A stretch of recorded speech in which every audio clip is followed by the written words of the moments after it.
Welcome to the Ernie Chambers Show.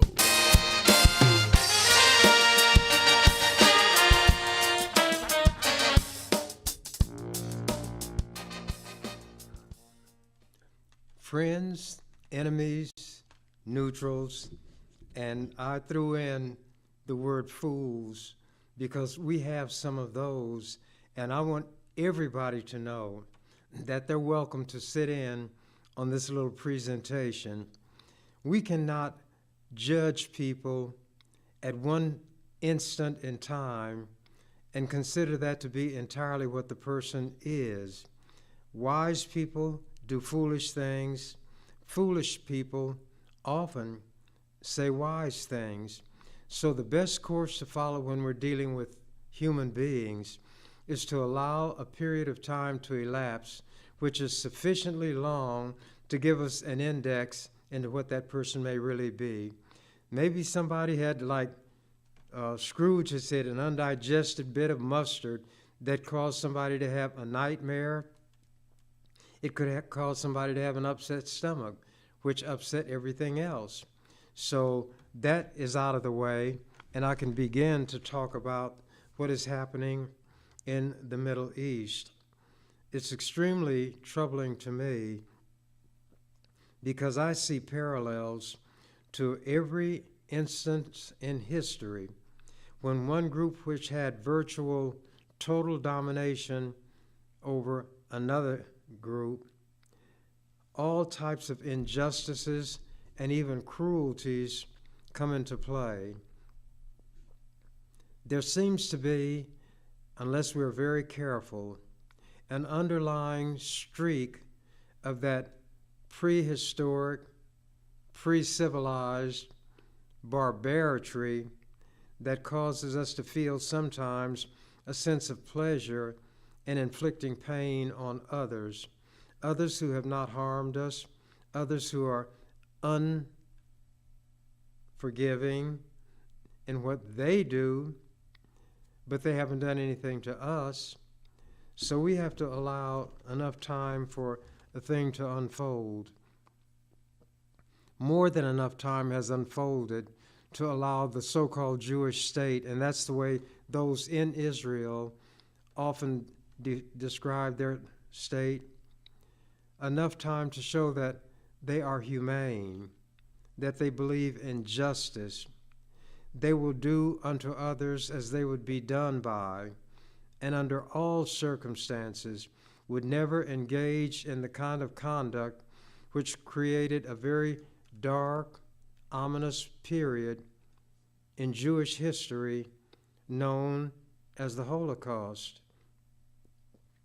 Some people learn from bad things that happen, how hurtful they are, and will avoid doing those things.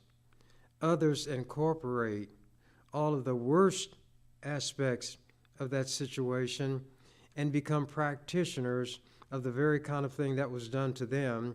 And that's what Israel, which I refer to often as Nazi Israel, is doing to the Palestinians.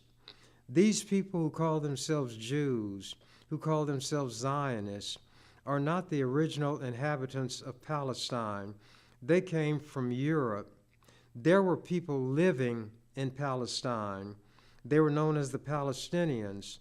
They were displaced by the people who call themselves Jews or Zionists who were fleeing Europe to get away from what they call anti-Semitism.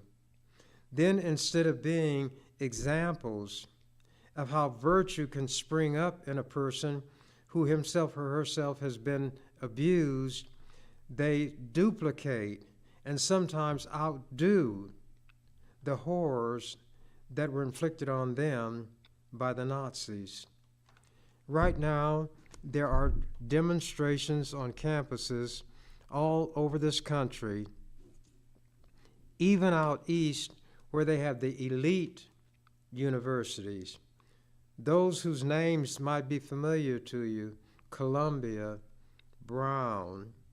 Even down in Texas, they have this kind of student demonstration activity going on.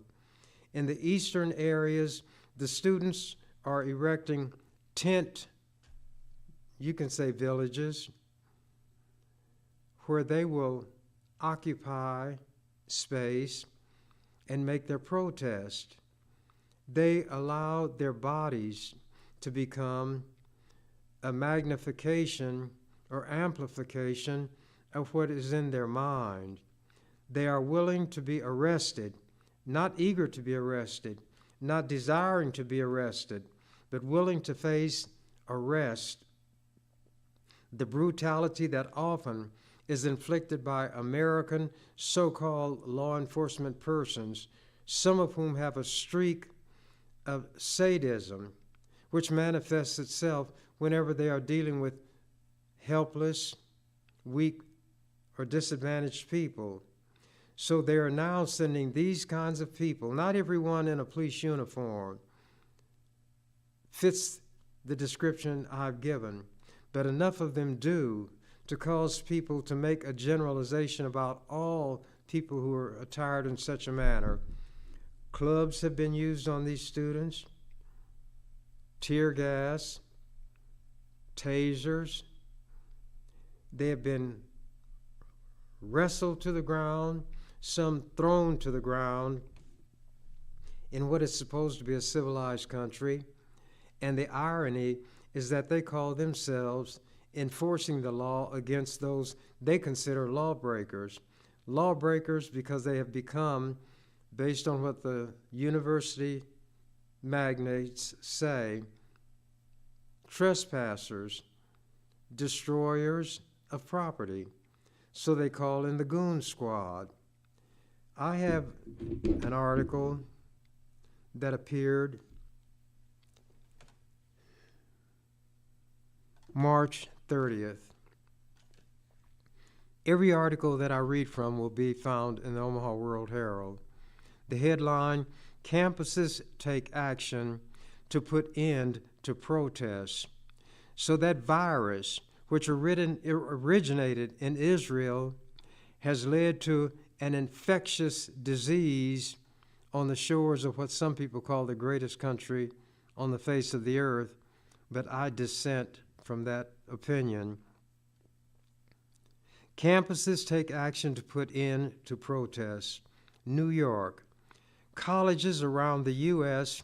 implored pro-Palestinian student protesters to clear out tent encampments with rising levels of urgency Monday, with more arrests being made at the University of Texas and an ultimatum from Columbia University for students to sign a form and leave the encampment or face suspension. Excuse me. Protesters who returned to the University of Texas, Austin, on Monday were met by dozens of law enforcement officers, many in riot gears.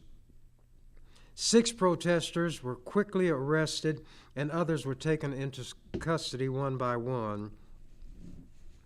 Officers used pepper spray on a group of protesters who blocked the path of a police van carrying demonstrators who were arrested. The crowd backed away, but continued to block the exit from campus. Officers then used 2 flashbang explosives to clear a path. Republican Governor Greg Abbott reposted video on social media of troopers arriving on the 50,000 student campus that's in Texas. Quote, "No encampments will be allowed. Instead, arrests are being made," Abbott posted. Just last week, hundreds of police, including some on horseback and wielding batons, long clubs, pushed into protesters at the university, sending some tumbling into the street. Officers made 34 arrests at the behest of the university and Abbott, according to the State Department of Public Safety's statement. In New York, Columbia activists defied the 2 p.m. deadline to respond to the ultimatum with chants, clapping, and drumming from the encampment of more than 300 people. Here's something that these university people should keep in mind while all this is going on. In the classroom, students are encouraged to develop a system of values and beliefs, and along with that, a willingness to stand up for those beliefs and even place themselves at risk by so doing.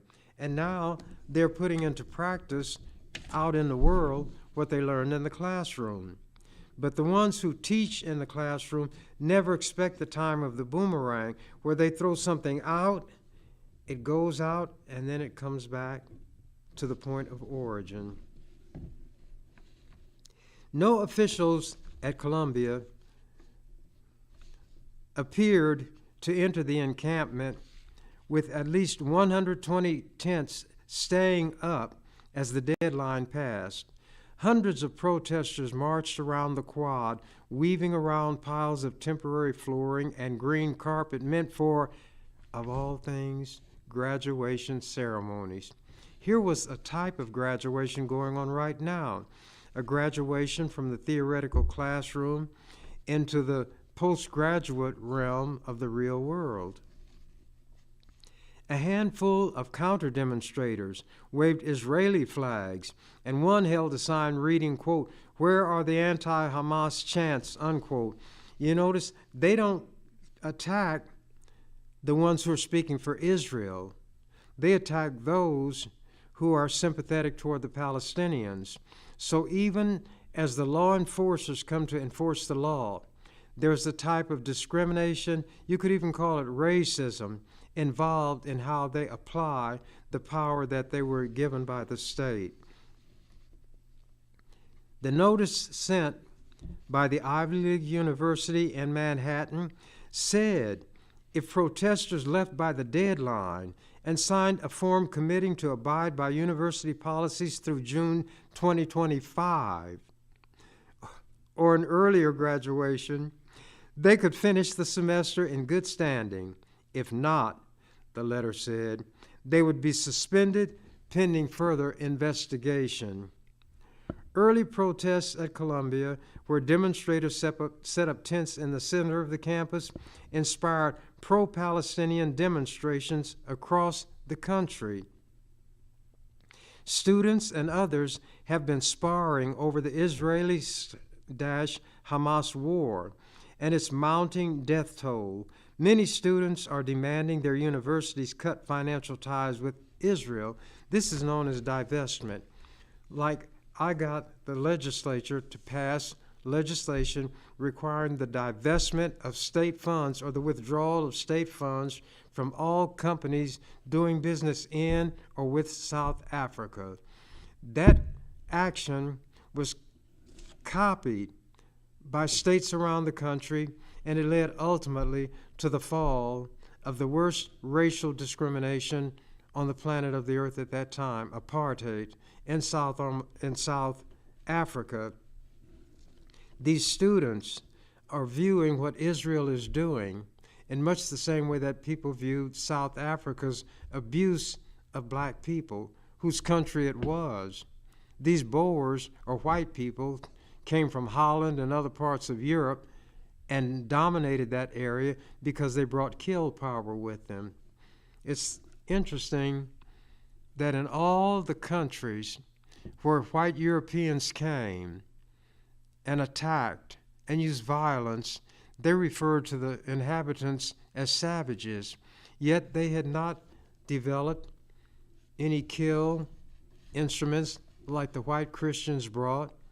They had lived in peace among and between themselves, but that would be another dissertation on another time, at another time. The number of arrests at campuses nationwide is approaching 1,000.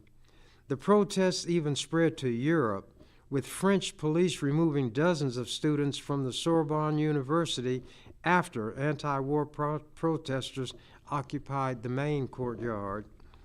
College classes are wrapping up for the semester, and campuses are preparing for graduation ceremonies. This is giving schools an extra incentive to clear the encampments.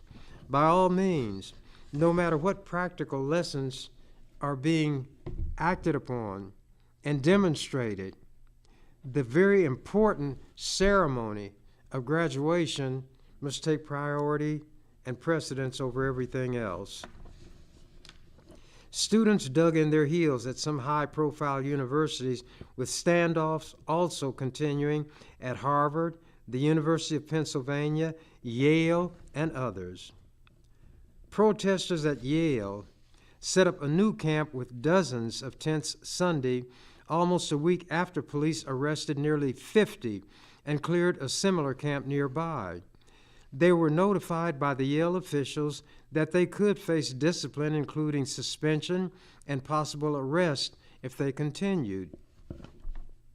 Yale said in a statement Monday it does not tolerate policy violations such as the encampment.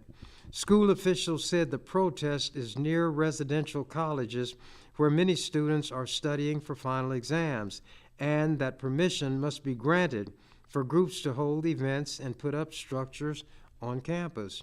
Fair enough. To be forewarned is to be forearmed. But there come times when people feel that a more important issue is at stake than following the rules laid down by a university. Quote, from the Yale officials, "We urge you to remove the encampment so that we do not deprive your fellow students, their families, and friends of this momentous occasion." The word momentous is not usually applied to a graduation. The demonstrations have led Columbia to hold remote classes. The school said in an email to students that bringing back police, quote, "at this time," unquote, would be counterproductive. The university said it will offer an alternative venue for the protests after exams and graduation. Columbia's handling of the protests has prompted federal complaints. A class action lawsuit on behalf of Jewish students alleges a breach of contract by Columbia, claiming the university failed to maintain a safe learning environment despite policies and promises. It also challenges the move away from in-person classes and seeks quick court action requiring Columbia to provide security for the students.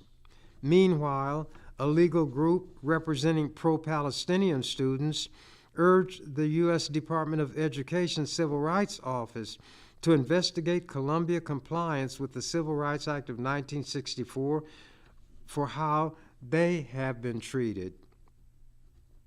A university spokesperson declined comment on the complaints.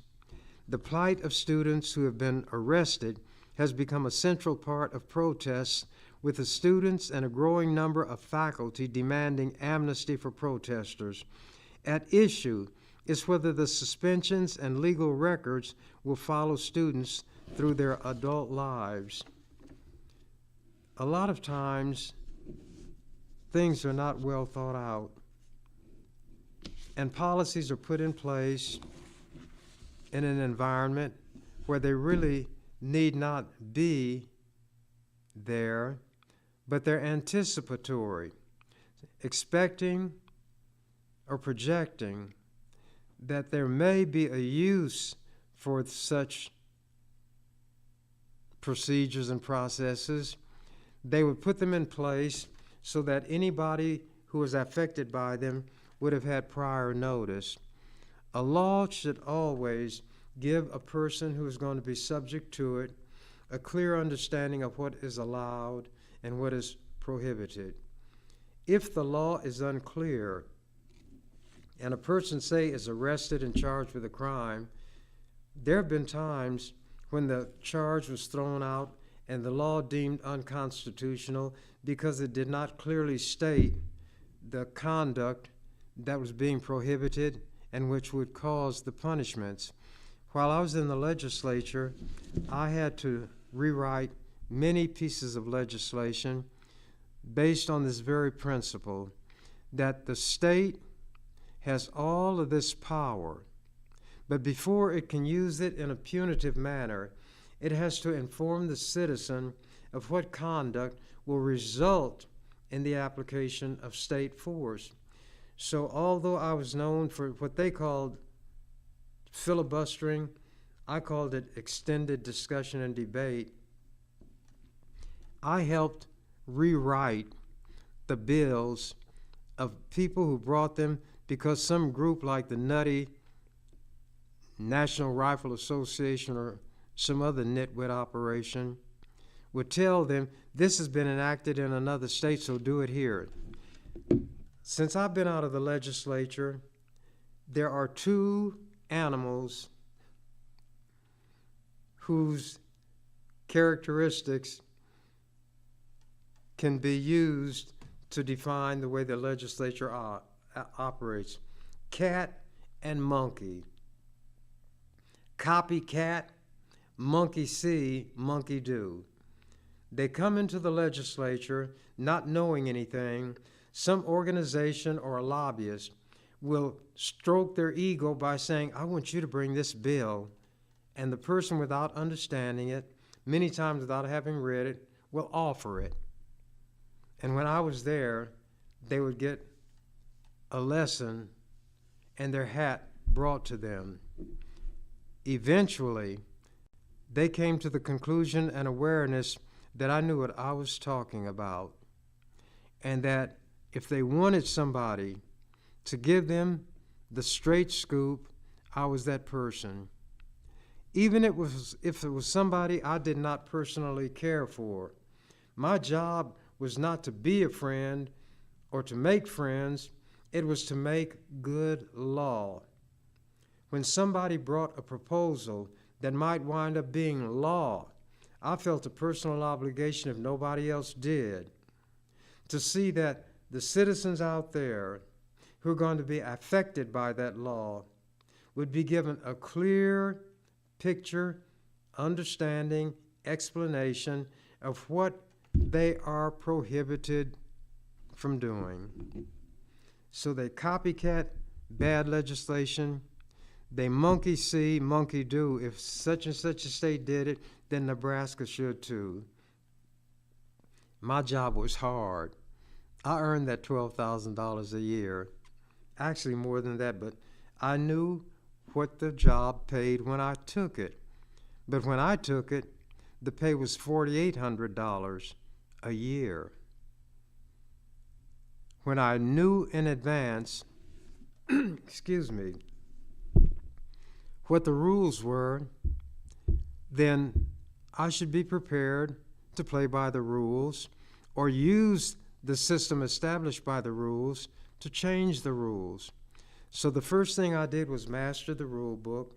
Some people describe it broadly as parliamentary procedure, and there was no bill that I couldn't find something wrong with or a way to delay it. Let me go into something else now.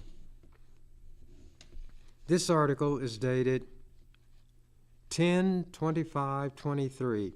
I'm going to leave it to you to determine which is the 10th month. Okay? Israeli strikes kill hundreds in Gaza strips. Remember, the Israelis are the ones with the bombs, the missiles, the tanks, the machine guns, and they're supplied by the United States of America against people who are unarmed. This should not be called a war. It's a massacre. But when the ones who do the defining come to define something that means something to them, they give it a sweet-smelling, sweet-sounding name, or one that is acceptable.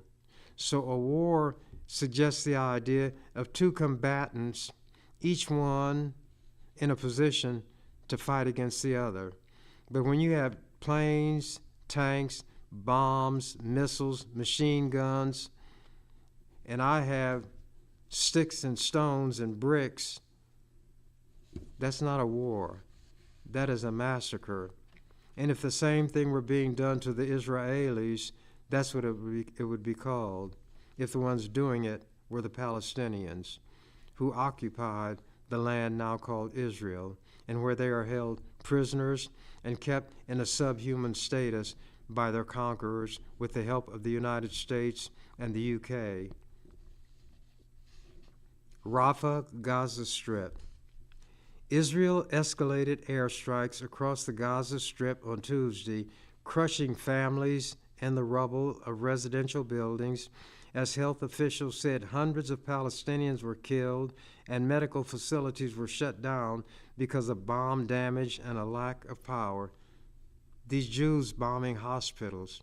Then they don't want you to use the term Jews when you describe them. They self-describe themselves as Jews. They self-describe their country, and I put there in quotation marks because it's stolen land, as the Jewish state.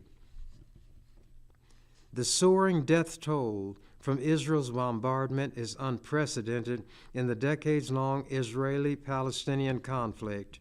It augurs an even greater loss of life in Gaza once Israeli forces backed by tanks and artillery launched an expected ground offensive aimed at crushing Hamas militants. They're not crushing Hamas militants, they're killing women and children.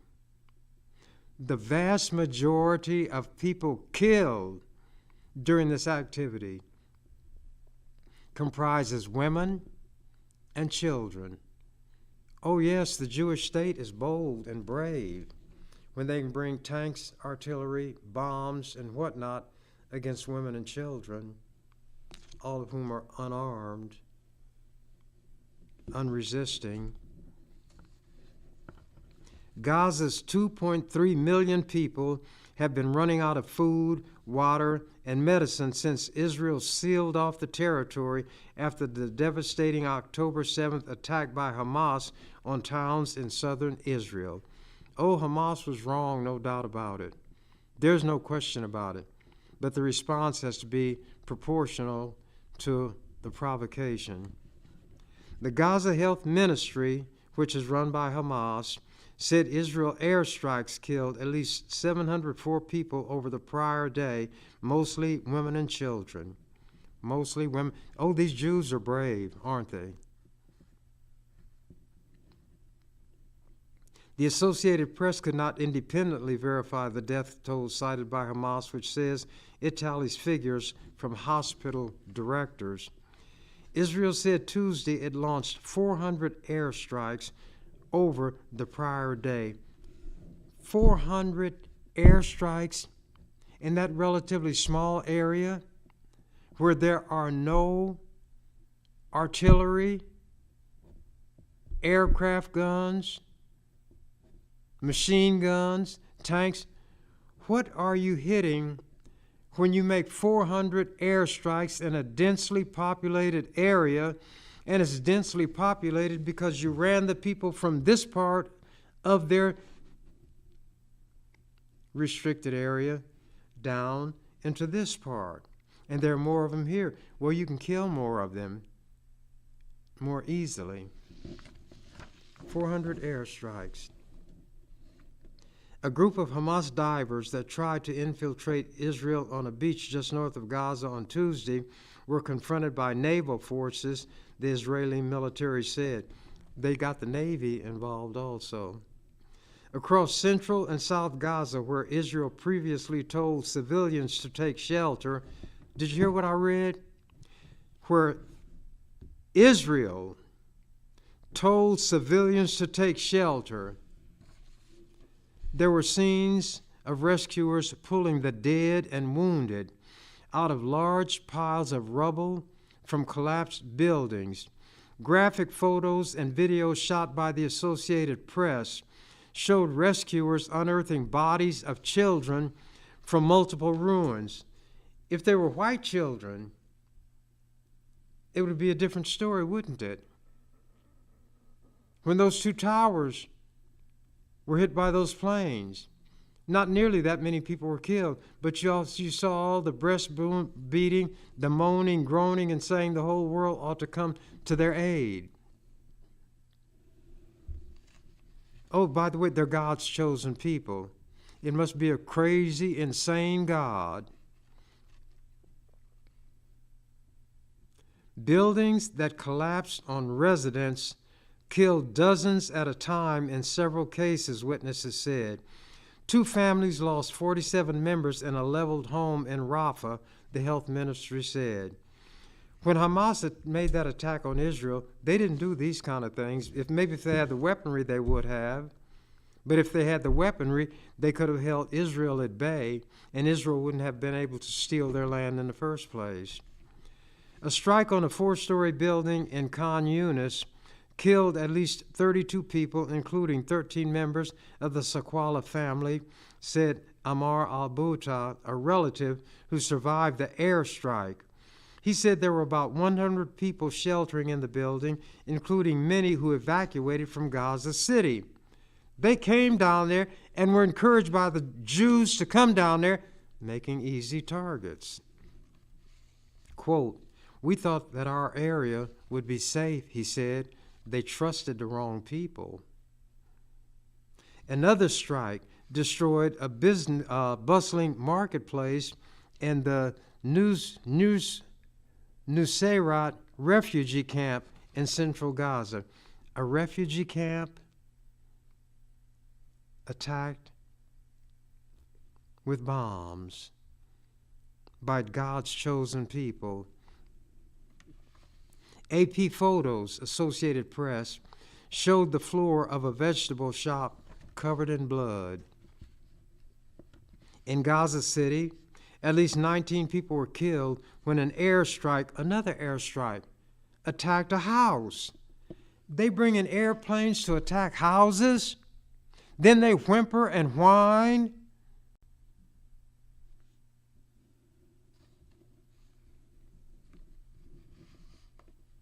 It struck the house of the Balul family, according to survivors who said dozens more people remain buried.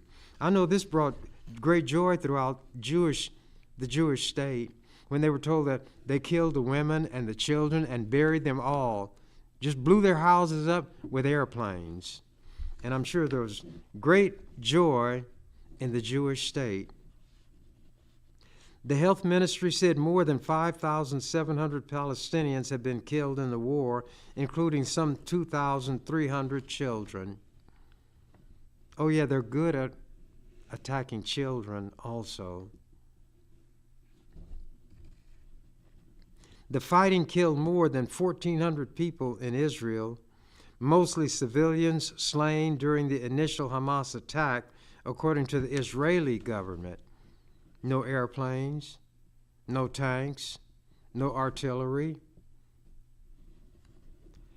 And that land had belonged to the Palestinians. It was stolen. As the death toll in Gaza spirals and fuel supplies dwindle, the number of facilities able to deal with casualties is shrinking. More than half of primary health care facilities and about 1 of every 3 hospitals have stopped functioning, the World Health Organization said. You know why I'm talking like this? People will be outraged and furious. Words which can be countered by words. But if they were not true, if they were not striking the mark, there'd be no anger, there'd be laughter. If you went into an insane asylum and people were babbling and you were not sympathetic and willing to recognize those people's situation, but stereotyped it, you'd laugh at them. It would be funny. They're behaving like what they are, idiots, morons, and crazy people. The Jewish state is one large insane asylum, and Jerusalem is the violent ward.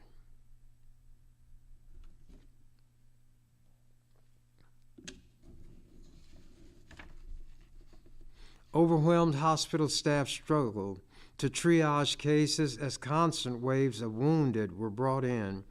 The health ministry said many wounded are laid on the ground without even simple medical intervention, and others wait for days for surgeries because there are so many critical cases.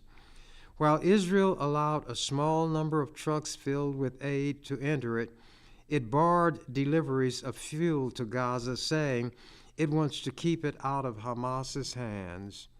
Hamas is the excuse for everything they're doing.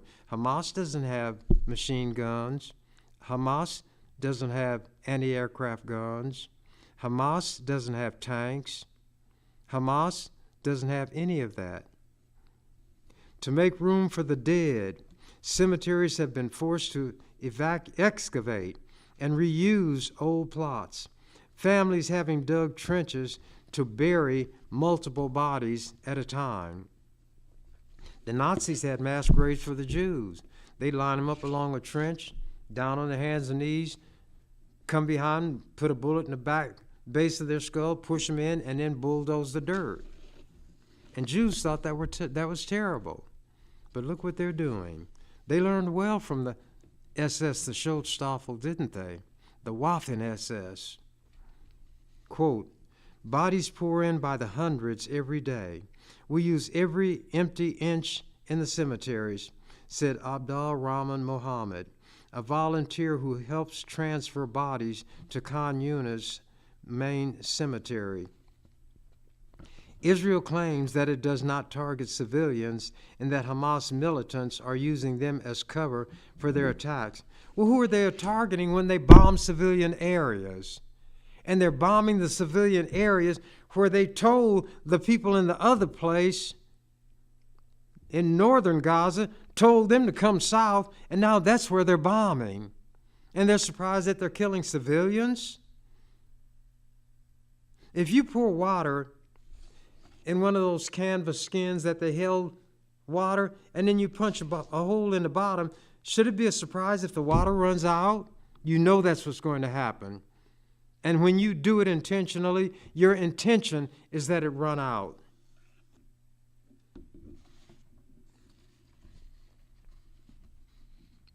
Does it seem like I'm raving like a madman? I'm mad, not in the sense of insane, but angry or outraged, disgusted, incensed. Even war has developed what is called laws of war.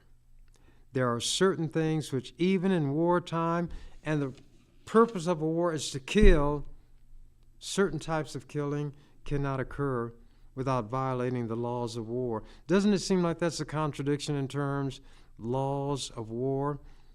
But the Jews joined in when the Nazis were put on trial at Nuremberg. They were at war, but they violated the wars. You can use anti-aircraft guns to shoot down airplanes. That doesn't violate the law of war. You can fly with airplanes and bomb troops. That doesn't violate the law of war. But if you turn those things against people who are called non-combatants, who are not in the business of taking your life, then you have committed what is called a war crime. And that seems like a contradiction of terms, in terms. How can there be crimes in war where the ultimate aim is to destroy and kill as many people as you can, as was done when the United States dropped atomic bombs on Hiroshima and Nagasaki?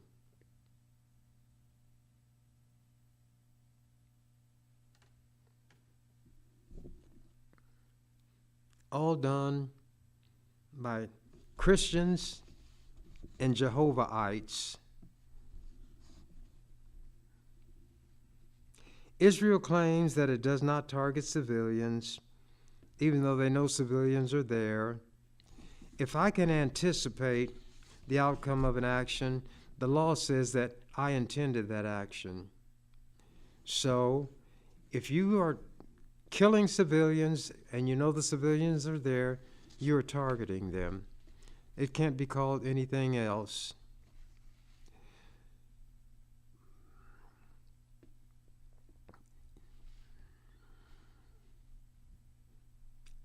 It says Hamas militants are using them as cover for their attacks. Well, Hamas is not attacking in Israel. It's not a war. Hamas doesn't have any weapons that it can fight Israel with. Can you fight a tank with a pistol, with rocks? Israel has vowed to destroy Hamas. Iranian-backed fighters around the region warn of possible escalation, including the targeting of U.S. forces deployed in the Mideast. If a ground offensive is launched, that is what will happen. Israel and Hezbollah have traded fire almost daily across the Israel-Lebanon border.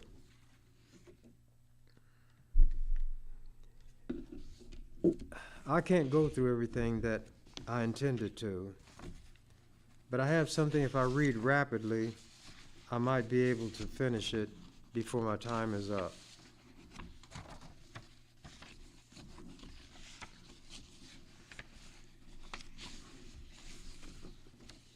Anyway, it dealt with Biden finally warning Israel that if they continue their murderous ways, then America will have to change its policies with reference to Israel. If Israel continues to kill civilians, then the concern that Biden would have addresses the supplying of weaponry to Israel. I'm not going to keep talking about this on this program, but it's one of those situations where as things continue to happen, and I see unarmed people, huge numbers of children. When I say huge, numbering in the thousands, there's no excuse for that. How about all these so-called pro-life people? Oh, that's right, they're concerned only with fetuses, aren't they? Once the fetus becomes a full-fledged human being outside of the womb, then all the concern is gone. They can be hungry, they can be ragged, they can be homeless, and these pro-life people who are so concerned about fetuses will say, well, she shouldn't have had the little bastard if she couldn't take care of him. You see how hypocritical religion is? I don't begrudge people anything they believe. And what difference would it make if I did anyway? I don't control anybody. Maybe if they listen to me and I talk, or if they watch what I do and they don't like it, then to the extent that they allow what I do to impact on them, I own them. But I don't own them in the sense of having physical control and power over them so that I can harm them to pleasure myself or just to have something to do. I'm going to tell you the truth. I knew that people in the so-called Jewish state were vicious and cruel. What they would do in the land that they had forced the Palestinians to be in, they call them occupied areas. They would allow these so-called Jewish settlers to go there, take a Palestinian's home, then bring the army in and protect that settler because now it's his home. And the settler had better not be harmed by the former owner of the house. No, they were talking about the Jews who developed that so-called Jewish state and now showing just how murderous, vicious, and inhumane they are. But remember this, brothers and sisters, what I'm saying applies only to the ones who are doing it, not those who happen to live there but are not doing this. The crime is committed by the perpetrators, not by the ones who happen to be there also. I say again, if you have Jewish friends, don't make them enemies because of what's happening in Israel. Don't turn against anybody because of what somebody like them is doing. Until this person does something that merits that, let your relationship remain what it is to that person. Not all Jews are bad. Not all Zionists are bad. Not all Israelis are bad. But such a large number are, or acquiesce in what's being done that's bad, will cause human beings, being what human beings are, will stereotype and apply the stereotype to any and everybody. And with that, as the canary said when he found out the cage door was open, I'm out of here. You've been watching The Ernie Chambers Show. If you'd like to leave suggestions, email us at ewcfacts@gmail.com. That's ewcfacts@gmail.com. This is an EWC Communication production.